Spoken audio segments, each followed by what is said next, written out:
आजकल हम कहीं पर भी जाते हैं तो पॉइंट ए से पॉइंट बी तक पहुंचने में बहुत ज्यादा समय लग जाता है। आपने कभी सोचा है कि वो समय क्यों लग जाता है? उसकी बहुत बड़ी वजह आजकल रास्ते में मवेशियों का रहना है। मवेशी इतने ज्यादा जमा हो जाते हैं कि उसकी वजह से ट्रैफिक कंजेशन बढ़ जाता है और उसी वजह से आने जाने का, कम्यूटिंग का जो टाइम है वो भी बढ़ जाता है। अब गाय की पॉलिटिक्स शुरू हो गई है इन्हीं मवेशियों से। और गाय की पॉलिटिक्स हमने देखा था छत्तीसगढ़ असेंबली इलेक्शन में, गौठान को लेकर गाय की पॉलिटिक्स हुई थी। पिछले कांग्रेस के कार्यकाल में काफी भारी पड़ी ये गाय की पॉलिटिक्स, लेकिन अब कांग्रेस बीजेपी को उन्हीं के लैंग्वेज में, उन्हीं के ही तरीके से जवाब देती हुई नजर आ रही है। क्योंकि आज गौ आंदोलन निकाला गया पूरे प्रदेश भर में कांग्रेस द्वारा। बहुत अच्छी बारिश होने के बावजूद दीपक बैज, पीसीसी चीफ, ये पूरे आंदोलन को लीड करते हुए नजर आए और हर एक डिस्ट्रिक्ट में गौ आंदोलन निकाला गया कि ये जितने भी मवेशी रोड पर हैं, ये रोड पर क्यों हैं। अब इसी गाय की पॉलिटिक्स की एबीसी समझने के लिए आज हमने सीनियर जर्नलिस्ट राम अवतार तिवारी जी को अपने प्रोग्राम पर बुलाया है।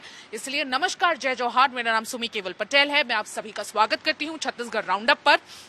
सर, आपका बहुत बहुत स्वागत है छत्तीसगढ़ तक पर। ये गाय की पॉलिटिक्स हमने देखा है कि भारतीय जनता पार्टी कहीं ना कहीं इस पॉलिटिक्स में आगे रही है, क्योंकि हिंदुत्व या गाय, ये सारे जो मुद्दे रहे हैं, जब बीजेपी ऑपोजिशन में था तो बहुत बड़े बड़े मुद्दे बनकर उभरे थे। उससे पहले इन सारे सब्जेक्ट्स पर बात नहीं होती थी। छत्तीसगढ़ की पॉलिटिक्स इस पर कहीं ना कहीं बेस्ड ऑन नहीं थी। लेकिन जैसे ही हमने पिछला असेंबली इलेक्शन देखा, गाय बहुत बड़ा मुद्दा बन गया, प्रदेश में नहीं पूरे देश में बन गया। अब कांग्रेस भी इस मुद्दे को उठाती हुई नजर आ रही है। गौ आंदोलन निकाल लिया है आज पूरे प्रदेश भर में। क्या कहना चाहेंगे इस गौ आंदोलन पर? और कहीं ना कहीं आपको लगता है कि कांग्रेस और बीजेपी को उसी लैंग्वेज में, उन्हीं के ही तरीके से जवाब देती हुई नजर आ रही है? देखिए, अच्छी बात है और बड़ी बात है। अच्छी बात यह है कि सड़कों में आप देखेंगे तो आपको बैल भैंस दिख जाएंगे, वो अनियंत्रित होते हैं, जिससे दुर्घटनाएं बढ़ रही है, जी। पहुंचने में दिक्कत जा रही है। तीसरा ये कि अनियंत्रित है, उसके लिए कोई नीति नहीं है। जी। कारण ये है कि हम अगर गांव की व्यवस्था देखेंगे, पहले गांव में खेती और किसानी का एकमात्र साधन जो है गाय बैल भैंस होते थे। धीरे धीरे ट्रैक्टर आ गया, तो ट्रैक्टर आने के कारण जो है उनकी जो भूमिका है बदली है। अब सारे खेतों की जुताई अब ट्रैक्टर से होने लगी। अब बहुत सारे लोग शहरों में भी और गांव में जो रखते हैं गाय, उनके लिए चारागाह की जमीन खत्म होती जा रही है, अवैध कब्जे हो रहे हैं। दूसरा, जो चारागाह बनाया गया था, पहले कांदी हाउस चलता था बहुत 30 साल पहले। हर गांव में जो अनियंत्रित गाय थी, जो इधर उधर घूमती थी खेत खलियान में, सड़कों में, उसको बांध कर रखने के लिए कांदी हाउस की व्यवस्था थी। वो कांदी हाउस की व्यवस्था एक तरह से बंद हो गई। हाँ। आगे जाके अब उसके बाद बहुत दिन बाद भूपेश सरकार ने, कांग्रेस सरकार ने एक नीति लाई। हाँ। कि जो गाय है, बैल हैं, जानवर हैं, उनको कैसे बचाया जाए। हाँ। और गोठान की प्रारंभ किया। हाँ। तो गोठान की जो गोठान पे राजनीति बहुत हुई, गोठान पे काम भी हुए। गोठान गाय को एक जगह रखने का सुरक्षित जगह बन गया, जो इधर उधर घूम रहे थे। दूसरी, जो सरकारी जमीन थी, वो एक कब्जा हो रहे थे, वो एक तरह से रुका। हाँ। दूसरा, जो मवेशी है, उनके चारागाह के लिए जगह सुरक्षित रहने लगी। हाँ। अब सरकार बदली है। हाँ। सरकार बदलने के बाद उसको भ्रष्टाचार और तरह तरह के आरोप और प्रत्यारोप की राजनीति के बाद वो योजना बंद हो गई। हाँ। फिर इस सरकार ने एक नया बड़ा प्लान लेकर आया कि गौ अभ्यारण्य की स्थापना करेंगे। हाँ। कि कई एकड़ जमीन में गायों को रखा जाएगा, उनको चारागाह दिया जाएगा, उनको संरक्षित किया जाएगा, उनको सम्मान दिया जाएगा। क्योंकि भाजपा गाय गौ हिंदुत्व की राजनीति करती है। इस गौ को हम बहुत पूजनीय और धार्मिक हिसाब से काफी महत्व दिए जाते हैं। तो इस हिसाब से उसको संरक्षण की जो जिम्मेदारी है, उसको दरकिनार भाजपा नहीं कर सकती थी। उसने कांग्रेस की नीतियों को और आगे बढ़ाते हुए एक अभ्यारण्य की घोषणा की। कई जिलों में बनाए जाएंगे, कई तरीके से, मगर वो धरातल में नहीं दिख रहा है। और समस्या बनी हुई है। इसको देखते हुए एक नया तुरुप का एक्का आज कांग्रेस ने खेला है कि गाय और गरुए जो हैं वो अनियंत्रित हैं, घूम रहे हैं, उनके लिए कोई नीति नहीं है, धरातल में व्यवस्था नहीं है। तो एक बड़ा मुद्दा उन्होंने बना के आज प्रदेश स्तर में आंदोलन किया है। बिल्कुल, प्रदेश स्तर में ये जो आंदोलन है ये किया गया। आपने कहा गौठान, गौठान भी कहीं ना कहीं पूरे 10,000 गौठान थे कांग्रेस कार्यकाल में पूरे प्रदेश भर में, अलग अलग डिस्ट्रिक्ट पे, अलग अलग गांवों में, हर एक नॉमिनल डिस्टेंस पे इन गौठानों को रखा गया था और ये अनियंत्रित होकर पूरे रोड्स पर ना जाए, यही गौठान की एक मंशा थी।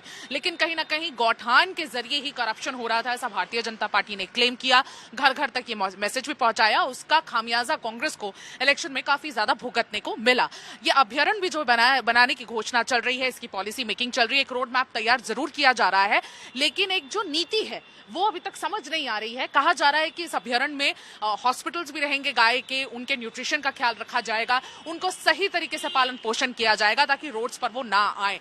रोड्स पे उनके आ जाने की वजह से स्टेट हाईवे, नेशनल हाईवे, ये सारे ब्लॉक ही नहीं होते। लेकिन आपने ऑलरेडी कहा कि एक्सीडेंट्स बढ़ जाते हैं, काफी ज्यादा एक्सीडेंट्स बढ़ जाते हैं, गायों की भी मौत होती है क्योंकि ट्रक्स अनियंत्रित वे में आते हैं, रास्ते में जो भी रहे गाय उनके लिए कभी कभी नहीं रुकते हैं रात को, और उस वजह से गायों की भी मौत होती है। तो कहीं ना कहीं दोनों को, इंसानों की जान के लिए भी जरूरी है कि गाय रास्ते से हट जाए और उनके संरक्षण के लिए भी जरूरी है कि गाय रास्ते से हट जाए।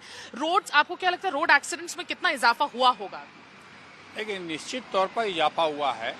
हम यहाँ से नया रायपुर जाते हैं, जहाँ से पूरी सरकार चलती है, तो जगह जगह वहीं पर ही बैठे रहते हैं गाय।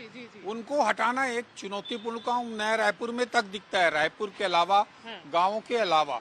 तो ये एक चीज देखो, जैसे उसको बचाने के चक्कर में जो रोड में अचानक आते हैं, अचानक उछल कूद करके आ जाते हैं, ऐसे में तेज चलती गाड़ियां हैं, उनको संभाल पाना कठिन हो जाता है चालक के लिए, और ये बड़ी दुर्घटनाएं उलट फेर हो जाती है, उलट फेर की दुर्घटनाएं बढ़ती है, तो ये दुर्घटनाएं होती है। अब इसके रोकथाम के जो उपाय हैं वो किस तरह से करेंगे, ये बहस का विषय है, ये हो सकता है और है भी, और चिंता का भी विषय है। हम अगर पिछले सरकारों के आंकड़े देखेंगे तो निश्चित तौर पर ये दिखेंगे, इसीलिए गति अवरोध बनाए गए हैं, रोडों में रोकने के लिए कई ऐसी योजनाएं बनाई गई है। वो योजना अगर धरातल में आ जाए तो एक दूसरी बात जो है दुर्घटना है, दूसरा भावनात्मक मुद्दा है। भावनात्मक मुद्दा है कि गाय को आज जो संरक्षित करने का, उनको सम्मान देने का, उनको धार्मिक लिहाज से उनको रखने का जो एक प्रवृत्ति है वो कमजोर हो रहा है। कमजोर हो रही है कि पहले हर घरों में गाय रहते थे, अब गाय को रखना, पालना, दूध निकालना या दूध, घी का, मक्खन का सही उपयोग करना एक कठिन चुनौती शहरीकरण की व्यवस्था के कारण हो रहा है। ये गांव की व्यवस्था है, शहर में इसको रोकना एक कठिन काम है। ऐसे में सरकार और जन भागीदारी, समाज की, जैसा यादव समाज जो गाय पालता है वो, उसको आगे लाना पड़ेगा, सामाजिक संस्थाएं जिनको संसाधन देना पड़ेगा, वैसे लोग जो इनके प्रति रुचि रखते हैं उनको सम्मान देना पड़ेगा, उनको पहल करना पड़ेगा, और सरकार जो पिछली सरकार ने लागू किया था उसको अगर धरातल में ला दे तो सही तरीके से इस नीति का होगा।